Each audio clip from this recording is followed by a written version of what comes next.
السلام علیکم ورحمۃ اللہ تعالی وبرکاتہ۔ شاہ من سلطان عالم سیدی احمد کبیر خاطر من جمع کن یا غوث العظم دستگیر۔ میں سید علم الدین قادری ایک بڑا ہی اہم ٹاپک اور بڑا ہی اہم موضوع لے کر آپ کے سامنے حاضر ہوا ہوں۔ میں کوئی عالم نہیں ہوں، نہ ہی میں کوئی حافظ ہوں، میں ایک معمولی شناخواہ ہوں، حضور کی شناخواہ کرتا ہوں۔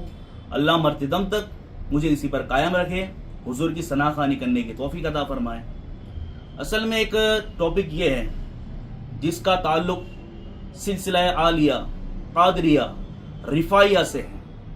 آج کل کافی لوگوں کو دیکھا جا رہا ہے کہ سلسلہ رفاعیہ پر انگلی اٹھاتے ہیں، جس کے من میں جو آتا ہے وہ بولتا ہے۔ حقیقت یہ ہے کہ انہیں اس سلسلے کا ذرا بھی علم نہیں ہے، بالکل بھی علم نہیں ہے۔ حضرت شیخ سید احمد کبیر رفاعی معشوق اللہ رحمۃ اللہ علیہ، آپ ایک بہت ہی بڑے پائے کے بزرگ ہیں۔ آپ کی ولادت کی بشارت حضور کریم صلی اللہ علیہ وسلم نے آپ کی پیدائش سے پہلے دے دی تھی، اور نام بھی دیا تھا کہ اس بچے کا نام احمد رکھنا۔ اور آپ غوث پاک کے زمانے کے بزرگ ہیں۔ بڑا ہی مشہور واقعہ ہے، سب نے سنا ہے کہ آپ ایک مرتبہ حج کے لیے گئے تھے۔ حج سے فارغ ہو کر آپ مدینہ منورہ تشریف لے گئے، اور آپ نے حضور کے روضے پر حضور کی بارگاہ میں ایک بلند آواز سے سلام کیا، السلام علیکم یا جدی۔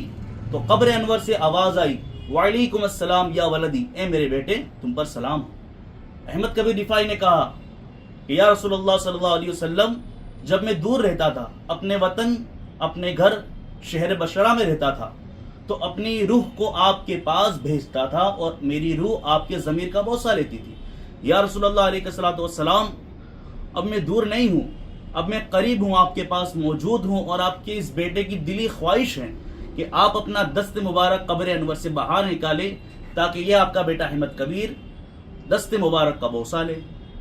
روایتوں میں آتا ہے کہ آپ نے عربی الفاظ کہے، عربی اشعار کہے۔ آپ کا اشعار کے نہ رکنا نہیں ہوا کہ سرکار دو عالم صلی اللہ تعالی علیہ وسلم نے اپنا دست مبارک قبر انور سے باہر نکال دیا، اور آپ نے حضور آگے بڑھ کر حضور کریم صلی اللہ علیہ وسلم کے دست مبارک کا بوسہ لیا، اور حضور کریم صلی اللہ علیہ وسلم سے کچھ گفتگو بھی آپ کی ہوئی۔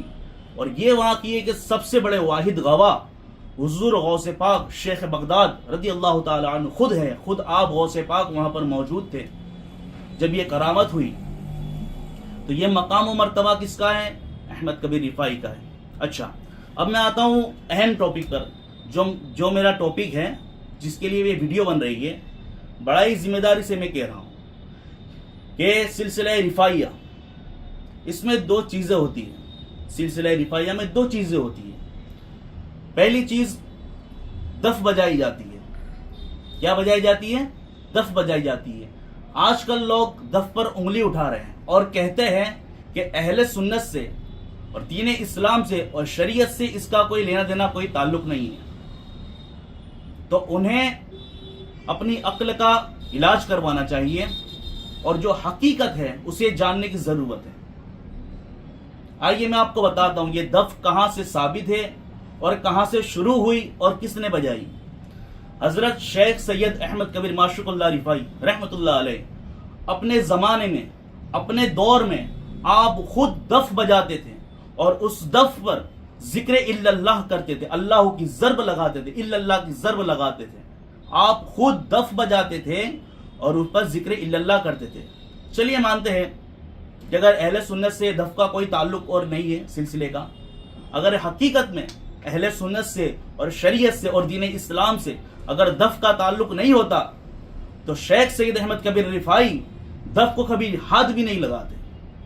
یہ ان کا سلسلہ ہے احمد کبیر رفاعی کا، اور انہی سے چلا آ رہا ہے۔ تو جو ان کے مریدین ہیں، اس سلسلے جو خلفاء ہیں، اس سلسلے کے جو مریدین ہیں، وہ اسے لے کر چل رہے ہیں۔ اور یہ آج کی ایجاد کی گئی چیز نہیں ہے، یہ شیخ احمد کبیر رفاعی ان کے زمانے سے، ان کے دور سے چلتی آ رہی ہوئی چیز ہے۔ اور یہ دف کوئی معمولی چیز نہیں ہے، اس پر اللہ کی ضرب ہوتی ہے، نعتیں پڑھی جاتی ہے، منقبتیں پڑھی جاتی ہے، اور ذکر ہوتا ہے۔ اور اس دف کی برکت یہ ہے کہ اس دف کی آواز جہاں تک جاتی ہے تو وہاں سے آفت بلائے دور ہو جاتی ہے۔ یہ اس سلسلے کی کرامت ہے۔ یہ دف کا معاملہ ہو گیا۔ اب آئیے دوسری بات جو میں کہہ رہا تھا کہ جو اس سلسلے سے ریلیٹڈ ہے وہ یہ کہ راتب رفاعیہ، ٹھیک ہے، راتب رفاعیہ اسے بھی لوگ نہ جانے کیا کیا کہنے لگتے ہیں، اور جو من میں آتا ہے کہنے لگتے ہیں کہ بھائی فلاں ہے، یہ ہے، غلط ہے۔ ارے بھائی حقیقت تو جانو، اب احمد کبیر رفاعی کی سیرت کو پڑھو، ان کی زندگی کو پڑھو کہ بھائی احمد کبیر رفاعی سے دف کا اور راتب رفاعی کا تعلق کیا ہے۔ آپ جو آج کے زمانے میں راتب رفاعیہ دیکھتے ہو نا، یہ کچھ بھی نہیں ہے۔ جو حقیقت اور اصل راتب رفاعیہ جو ہوتی تھی وہ احمد کبیر رفاعی اپنے زمانے میں اپنے دور میں کیا کرتے تھے۔ وہ آپ اپنے مریدوں کی گردنیں کاٹتے تھے، ایک تھال میں رکھ کر اسے گھمایا جاتا تھا، لوگوں کو دکھایا جاتا تھا، پھر حکم میں اذن اللہ سے، اللہ کی عطا سے آپ اس گردن کو جوڑ دیتے تھے اور اسے زندہ کر دیتے تھے۔ یہاں تک آپ اپنے مرید و خلفاء کی زبانیں کاٹ دیتے تھے، اسے گھمایا جاتا، لوگوں کو بتایا جاتا تھا، اور پھر آپ اس کو جوڑ دے۔ ایسی کئی کرامتیں آپ اپنے دور میں راتب رفاعی کرتے تھے۔ ایک طرف ذکر اللہ چلتا تھا، یعنی دف بجتی تھی، اس کے اوپر ذکر ہوتا تھا، نعتیں پڑھی جاتی تھی، اور دوسری طرف احمد کبیر رفاعی ایک سے ایک کرامتیں کر کر دکھاتے تھے، اور اسی طرح اپنے دین اسلام کی تبلیغ کی اور دین کو پھیلایا ہے۔ ٹھیک ہے، یہ دف کا معاملہ اور یہ راتب رفاعیہ کا۔ تو حقیقت جانیں، اور پھر کچھ لوگ آج بھوک رہے ہیں تو پہلے حقیقت جانیں۔ چلے مانتے ہیں غیر مذہب ہے یا وہابی دیوبندی بولتا ہے تو ان سے ہمارا کوئی لینا دینا تعلق نہیں ہے۔ اگر اہل سنت کے لوگ اگر اس کو بول رہے ہیں تو وہ خود جائزہ لے خود کا کہ بھائی تم اہل سنت میں ہو یا نہیں، تم کس کے شان میں بول رہے ہو۔ کوئی بھی شخص اگر اس سلسلے پر انگلی اٹھاتا ہے، دف ہو، راتب رفاعیہ ہو، کسی پر بھی کچھ بولتا ہے تو وہ سیدھا ڈائریکٹ ٹو ڈائریکٹ احمد کبیر رفاعی کی شان میں گستاخی کر رہا ہے، غلط جملے بول رہا ہے، بیعت بھی کر رہا ہے ان کی شان میں۔ تو اس بات کا خاص خیال رکھیں۔ اور دف کے حوالے سے ایک اور بات میں کہوں گا کہ آج انگلی اٹھائی جا رہی ہے دف پر، ٹھیک ہے، یہ آج کی بات نہیں ہے۔ شیخ سید احمد کبیر معشوق اللہ رفاعی رحمۃ اللہ علیہ کے زمانے میں بھی آپ پر بھی لوگوں نے انگلی اٹھائی تھی، کہا تھا کہ یہ کیا تماشا لگایا آپ نے، یہ کیا ہے سب، یہاں تک کہ کہہ دیا تھا کہ آپ آل رسول، آپ سید نہیں ہیں۔ اس وقت احمد کبیر رفاعی جلال میں آئے، بڑے جلال میں آئے، اور آپ کے پاس ہمیشہ دف رہتی تھی، تو آپ نے اپنی دف کو نکالا اور آسمان کی طرف اچھال دیا، اور وہ دف آسمان میں جا کر بجنے لگی، ذکر اللہ کرنے لگی۔ اور یہ بات مدینہ منورہ کی ہے، غالباً مدینہ منورہ شریف کی ہے، وہاں پر دف بجنے لگی آسمان میں، کالے بادل چھانے لگ گئے، لوگ حیران ہو گئے، پریشان ہو گئے کہ یہ معاملہ کیا، ان کو روکے کیسے، یہ روکا کیسے جائے۔ کسی کے بس کی بات نہیں تھی، کسی کی طاقت نہیں تھی کہ احمد کبیر رفاعی کے جلال کو روک پاتے۔ غوث پاک کی بارگاہ میں گئے، کہاں گئے؟ شیخ بغداد کی بارگاہ میں گئے، اور وہاں ان سے کہا گیا کہ سرکار ایسا ایسا معاملہ ہوا ہے۔ غوث پاک نے کہا، پھر غوث پاک نے حکم دیا احمد کبیر رفاعی کو، تب آپ کا جلال کم ہوا اور دف نیچے آئی۔ میاں اس سلسلے کو کوئی نہ چھیڑے، نہ ہی کوئی انگلی کرے، ورنہ خیر نہیں ہے اس کی، حقیقت بتا رہا ہوں۔ اور یہ سب بات تو میں نے بتا دی۔ آخر میں ایک اور بڑی ذمہ داری سے بات میں کہوں گا کہ ہمارے جو، آخری بات کہہ رہا ہوں میں، ہمارے جو اہل سنت کے علماء کرام جو ہیں، ماشاء اللہ ہم انہیں مانتے ہیں، ہمارے سر آنکھوں پر ہے وہ، ٹھیک ہے، ہم انہیں مانتے ہیں، لیکن ایک بات مجھے سمجھ میں نہیں آتی ہے، جتنے بھی علماء کرام ہیں یہ سلسلہ رفاعی کے بارے میں لوگوں کو کیوں نہیں بتاتے؟ کیا تکلیف ہے ان کو؟ حقیقت یہ چیز دیکھی جاتی ہے کہ کبھی بھی کسی اللہ کے ولی کا عرس ہو یا کسی صحابہ اکرام کے یوم کی تاریخ ہو تو اس کے قریب، تاریخ کے قریب، عرس یا یوم کے تاریخ کے قریب کوئی جمعہ آتا ہے تو اس جمعہ میں ان کی شان اور ان کی سیرت بیان کی جاتی ہے۔ لیکن جب احمد کبیر رفاعی کا عرس آتا ہے، عرس تو چھوڑو، کتنے علماء کرام ایسے ہوں گے یار کہ جن کو ان کی تاریخ بھی پتہ نہیں ہوگی عرس کی تاریخ کون سی ہے۔ آخر وجہ کیا ہے؟ وجہ کیا ہے؟ جب جمعہ آتا ہے، آپ کے عرس کی تاریخ آتی ہے احمد کبیر رفاعی کے، تو بہت جگہ مسجدوں میں دیکھا جاتا ہے کہ الگ الگ ٹاپک پر بیان ہوتا ہے، لیکن کوئی احمد کبیر رفاعی کی شان میں بیان نہیں کرتا۔ کیوں نہیں کرتا؟ جب آپ علماء کرام ہی کچھ نہیں بتائیں گے تو ہم جیسے کیا کریں گے بھائی؟ آپ کی ذمہ داری ہے نا، آپ کو بتانا چاہیے سلسلہ رفاعیہ کیا ہے اور کتنا بڑا مقام و مرتبہ اس سلسلے کا، اور احمد کبیر رفاعی کی شان کیا ہے۔ غوث پاک، جب غوث اعظم نے فرمایا تھا کہ میرا قدم تمام ولیوں کی گردن پر ہے، تو سب سے پہلے اس بات کو ایکسپٹ کرنے والے اور سب سے پہلے قبول کرنے والے کی ذات جو ہے وہ احمد کبیر رفاعی کی ذات ہے۔ احمد کبیر رفاعی نے کہا تھا یا غوث اعظم آپ کا قدم میری گردن پہ نہیں میرے سر پر بھی ہے. کس نے کہا؟ سب سے پہلے شیخ سید احمد کبیر رفاعی. بعد میں تمام باقی ولیوں نے اسے قبول کیا، لیکن پہلے کس نے جس کی ذات نے قبول کیا ہے وہ احمد کبیر رفاعی کی ذات ہے. اور اولیاء اکرام میں غوث اعظم کے بعد، غوث العالم دستگیر کے بعد اگر کسی کا مقام و مرتبہ ہے وہ تو شیخ سید احمد کبیر رفاعی رحمۃ اللہ علیہ کا ہے. تو آپ یار علماء کرام کیوں نہیں بتاتے ہو یار؟ کیوں آپ خاموش ہو اس پر؟